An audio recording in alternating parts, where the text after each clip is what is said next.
Assalamualaikum warahmatullahi wabarakatuh. Masyarakat Aceh yang saya cintai, kita patut bersyukur karena hari ini eskalasi COVID-19 di daerah Aceh mulai terlihat menurun. Tetapi sebenarnya kita harus tetap siaga dan waspada.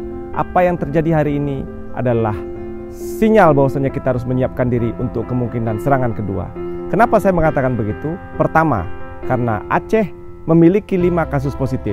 Dan 5 kasus positif ini adalah 20% yang dianggap bergejala.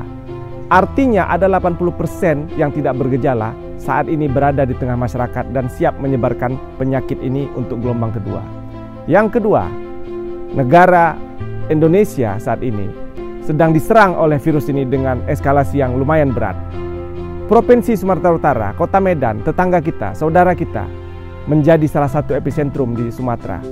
Dan batas antara Medan, Aceh adalah sangat dekat. Saya memperkirakan dalam satu hari minimal 600-700 orang akan masuk dari Medan atau datang ke Medan dari Aceh karena memang perbatasan kita sangat dekat. Ini merupakan ancaman yang menjadi potensial serangan kedua bagi Aceh. Yang terakhir, yang ketiga, masyarakat Aceh sepertinya tidak mematuhi anjuran dari pemerintah untuk physical distancing, social distancing, untuk menggunakan masker. Sehingga saya khawatir kalau kondisi ini kita tidak jaga, kita tidak patuhi, bukan mustahil dalam bulan Ramadan nanti kasus COVID-19 merebak di Aceh dan ibadah di bulan Ramadan kita menjadi terganggu karena kita tidak waspada, kita tidak siaga.